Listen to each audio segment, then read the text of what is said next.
लाहौर की शदीद गर्मी में दोपहर का सूरज आग बरसा रहा था। सड़कें तप रही थीं और लू के थपेड़े चेहरों को झुलसाए दे रहे थे। रहीम का पुराना और खस्ता हाल रिक्शा इस शदीद गर्मी में भी सड़क पर रवां दवां था। हालांकि इसका इंजन बार बार हिचकोले खा रहा था और ऐसा लगता था कि किसी भी लम्हे दम तोड़ देगा। रहीम के माथे से पसीना बहकर उसकी आंखों में जा रहा था, मगर वो अपनी धुन में मग्न सवारी की तलाश में था। उसकी परेशानी की वजह सिर्फ गर्मी या रिक्शा की खराब हालत नहीं थी, बल्कि उसके दिल पर एक बहुत बड़ा बोझ था। उसकी छोटी बेटी आयशा अस्पताल में जिंदगी और मौत की कश्मकश में मुब्तला थी। डॉक्टरों ने साफ कह दिया था कि अगर 24 घंटों के अंदर ऑपरेशन न हुआ तो आयशा की जान बचाना नामुमकिन हो जाएगा। ऑपरेशन के लिए 5 लाख रुपए की जरूरत थी और रहीम की जेब में इस वक्त सिर्फ 500 रुपए थे। गुर्बत का अफरीत रहीम के आसाब पर सवार था। वो सोच रहा था कि किससे मांगे, किसके आगे हाथ फैलाए। दुनिया तो गरीब की आवाज सुनती ही नहीं है। इसी उधेड़ बुन में वो माल रोड के इशारे पर रुका। अचानक एक सूटेड ब्यूटेड शख्स जो काफी परेशान दिखाई दे रहा था, तेजी से उसके रिक्शे में बैठा और गुलबर्ग चलने को कहा। वो शख्स मुसलसल फोन पर बात कर रहा था और उसके लहजे में शदीद बौखलाहट थी। गुलबर्ग पहुंचकर वो शख्स उजलत में उतरा, किराया दिया और तेजी से एक बड़ी कोठी के अंदर चला गया। रहीम ने अल्लाह का शुक्र अदा किया और रिक्शा मोड़ने लगा। अभी वो कुछ ही दूर गया था कि उसकी नजर पिछली सीट पर पड़ी। वहां काले रंग का एक चमड़े का बैग रखा था।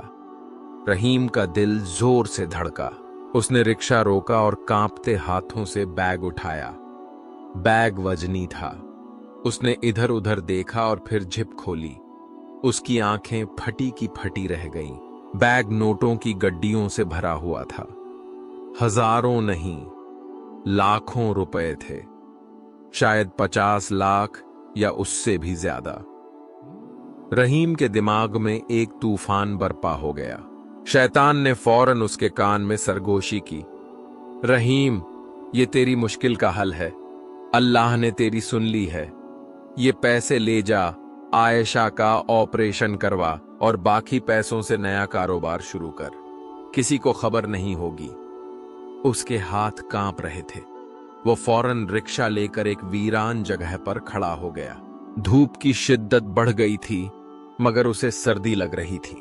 एक तरफ उसकी तड़पती हुई बेटी का मासूम चेहरा था और दूसरी तरफ ये हराम का माल जो उसकी नस्लें संवार सकता था। रहीम घर पहुंचा तो उसकी बीवी जार ओ कतार रो रही थी। डॉक्टर ने जवाब दे दिया है रहीम, कुछ करो वरना हमारी बच्ची मर जाएगी, वो चिल्लाई। रहीम ने बैग को सीने से भिंच लिया। उसके अंदर जंग जारी थी। क्या वो चोर बन जाए? क्या वो अपनी बेटी की रगों में हराम खून दौड़ाए?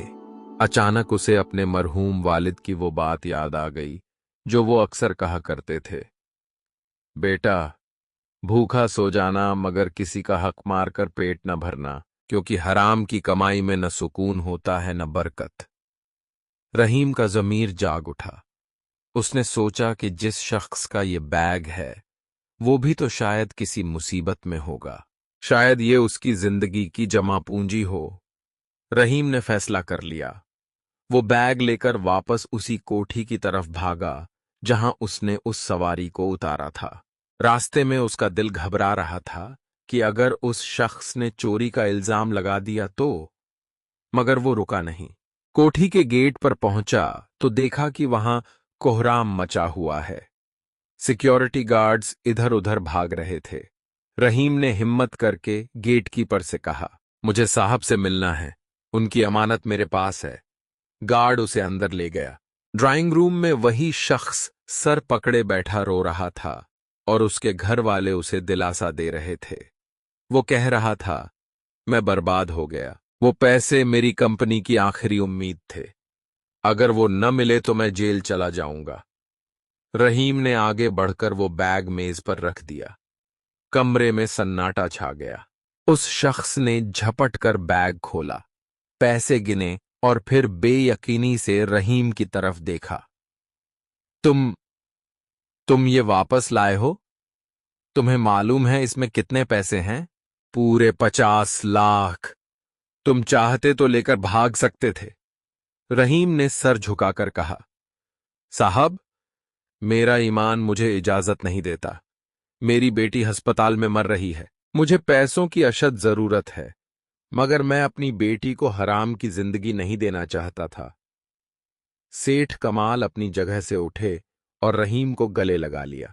उनकी आंखों में आंसू थे। उन्होंने फौरन अस्पताल फोन मिलाया और अपने जाती डॉक्टर को आयशा के इलाज की हिदायत की।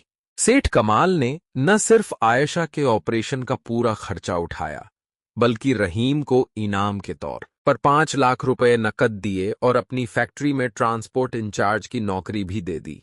रहीम की ईमानदारी ने उसकी किस्मत बदल दी। आयशा का कामयाब ऑपरेशन हो गया और वो सेहतयाब हो गई। सच है कि जो शख्स अल्लाह के लिए किसी चीज को छोड़ देता है, अल्लाह उसे उससे बेहतर अता फरमाता है। एक गरीब लकड़हारा भूख और इफलास के बावजूद जंगल में मिलने वाली अशरफियों की थैली इसके मालिक को लौटा देता है, यह जाने बगैर कि इसकी यह ईमानदारी गैब से मदद का ऐसा दरवाजा खोल देगी जो इसकी नस्लों को संवार देगा। कदीम जमाने में बगदाद के करीब एक छोटी सी बस्ती में रहीम नामी लकड़हारा रहता था। रहीम की जिंदगी इंतहाई कठिन और गुर्बत में गुजर रही थी। इसका घर कच्ची मिट्टी का बना हुआ था, जिसकी छत बरसात में टपकती थी और गर्मियों में तपती थी। इसके 3 छोटे बच्चे थे जो अक्सर भूख से रोते सो जाते थे। रहीम रोजाना सुबह सवेरे अपनी जंग आलूद कुल्हाड़ी कंधे पर रखता और जंगल की तरफ निकल जाता। वह सारा दिन सख्त धूप में पसीने से शराबोर होकर लकड़ियां काटता, उन्हें अपनी पीठ पर लाद कर शहर ले जाता और बेचकर बमुश्किल इतने पैसे कमा पाता कि खुश्क रोटी का इंतजाम हो सके। गोश्त या अच्छा खाना तो दूर की बात, इनके लिए पेट भरकर रोटी खाना भी ईद जैसा समा होता था। एक दिन गर्मी की शिद्दत अपने उरूज पर थी। सूरज आग बरसा रहा था और जमीन तांबे की तरह तप रही थी। रहीम जंगल के एक वीरान और घने हिस्से में लकड़ियां काट रहा था। प्यास से इसका हल्क कांटों की तरह चुभ रहा था और नखाहत से इसके हाथ कांप रहे थे। अचानक एक सूखे दरख्त की जड़ खोदते हुए इसकी कुल्हाड़ी किसी धाती चीज से टकराई। एक अजीब सी आवाज पैदा हुई। रहीम ने रुककर मिट्टी हटाई तो वहां एक सुर्ख रंग की भारी मखमली थैली दबी हुई थी। इसने हैरत से इधर उधर देखा और फिर डरते डरते थैली को बाहर निकाला। जब इसने थैली की सुनहरी डोरी खोली तो इसकी आंखें खैरा हो गईं। थैली के अंदर सैकड़ों सोने की अशर्फियां जगमगा रही थीं। यह इतनी बड़ी दौलत थी कि रहीम ने अपनी जिंदगी में कभी ख्वाब में भी नहीं देखी थी। एक लम्हे के लिए इसका दिल जोर से धड़का। शैतान ने फौरन वसवसा डाला, रहीम, यह तेरी किस्मत है। खुदा ने तेरी गुर्बत देख ली है। उठा यह थैली और शहर छोड़कर किसी दूसरे मुल्क चला जा। वहां तू महल बना सकता है। तेरे बच्चे शहजादों की तरह रहेंगे। कोई तुझे नहीं देख रहा। रहीम के हाथ लर्जने लगे। इसकी नजरों के सामने इसके भूखे बच्चों के चेहरे घूम गए जो सुबह से दाने दाने को तरस रहे थे। यह दौलत इनकी तमाम तकालीफ खत्म कर सकती थी, लेकिन इसी लम्हे इसके मरहूम बाप की तरबियत इसके जमीर को झंझोड़ने लगी। इसे याद आया कि कैसे इसके बाप ने मरते वक्त कहा था, बेटा, भूख से मर जाना मगर कभी हराम का निवाला अपने पेट में मत डालना, क्योंकि हराम की कमाई नस्लों को बर्बाद कर देती है। रहीम ने एक गहरी सांस ली और थैली का मुंह कसकर बंद कर दिया। इसने फैसला किया कि वह यह अमानत इसके मालिक तक पहुंचाएगा, चाहे इसके बच्चे भूखे ही क्यों न रहें। लेकिन मालिक कौन है, यह जानने के लिए इसने वहीं इंतजार करने का फैसला किया।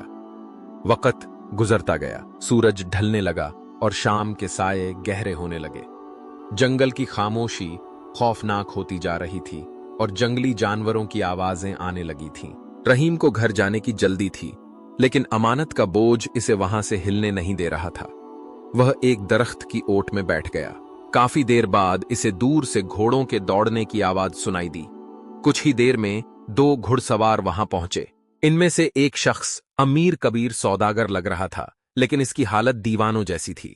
इसके कपड़े फटे हुए थे और वह रोते हुए जमीन पर इधर उधर कुछ तलाश कर रहा था।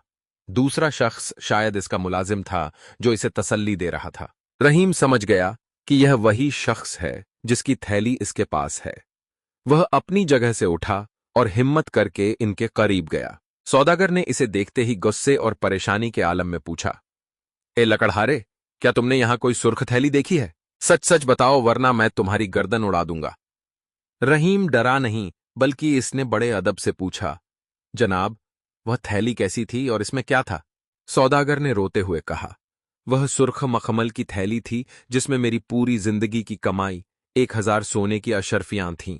अगर वह न मिली तो मैं बर्बाद हो जाऊंगा, मेरा खानदान सड़क पर आ जाएगा। दोस्तों, अगर आपको यह कहानी पसंद आ रही है तो वीडियो को लाइक करें और चैनल को सब्सक्राइब जरूर करें। रहीम ने इत्मीनान का सांस लिया। इसने अपनी पुरानी कमीज के अंदर से वह भारी थैली निकाली और सौदागर के हाथों में रख दी। सौदागर हक्का बक्का रह गया। इसे अपनी आंखों पर यकीन नहीं आ रहा था। इसने कांपते हाथों से थैली खोली और अशर्फियां देखकर इसकी चीख निकल गई। वह वहीं घुटनों के बल बैठ गया और आसमान की तरफ देखकर खुदा का शुक्र अदा करने लगा। फिर वह उठा और रहीम को गले लगा लिया। सौदागर ने कहा, मेरे भाई, तुम इंसान नहीं कोई फरिश्ते हो। इस वीरान जंगल में जहां कोई देखने वाला नहीं था, तुमने इतनी बड़ी दौलत वापस करके शराफत की मिसाल कायम कर दी है। सौदागर ने खुश होकर थैली में से 50 अशर्फियां निकालीं और रहीम की तरफ बढ़ाते हुए कहा, यह तुम्हारा इनाम है, इसे रख लो, यह तुम्हारी ईमानदारी का सिला है। रहीम ने पीछे हटते हुए मुस्कुराकर इनकार कर दिया और कहा, मोहतरम, मैंने यह काम अल्लाह की रजा के लिए किया है। अगर मैं इसका मुआवजा आपसे ले लूंगा तो मेरा रब मुझे क्या देगा? मुझे इनाम नहीं चाहिए। सौदागर इस जवाब पर हैरान रह गया। इसने जिंदगी में बहुत से लोग देखे थे, मगर रहीम जैसा बेलौस इंसान नहीं देखा था। सौदागर ने कहा, अगर तुम पैसे नहीं लेते तो मेरी एक बात मान लो। मुझे अपने कारोबार के लिए एक ऐसे ही ईमानदार और भरोसेमंद साथी की जरूरत है। मैं तुम्हें अपना शराकतदार बनाना चाहता हूं। क्या तुम मेरे साथ शहर चलकर काम करोगे? रहीम ने सोचा कि यह हलाल रिज़्क का बेहतरीन मौका है। इसने हामी भर ली। रहीम अपने घर गया, बीवी को खुशखबरी सुनाई और अगले दिन सौदागर के साथ शहर चला गया। सौदागर ने रहीम को अपने कारोबार का निगरान बना दिया। रहीम ने वहां भी अपनी इसी दियानत और मेहनत से काम किया। इसने कारोबार में मौजूद चोरी और बेईमानी के रास्ते बंद कर दिए। इसकी निगरानी में सौदागर का कारोबार दिन दुगनी रात चौगुनी तरक्की करने लगा। चंद ही सालों में वह गरीब लकड़हारा शहर का एक मुअज्जज और अमीर तरीन ताजिर बन गया। इसके बच्चे बेहतरीन असातिजा से तालीम हासिल करने लगे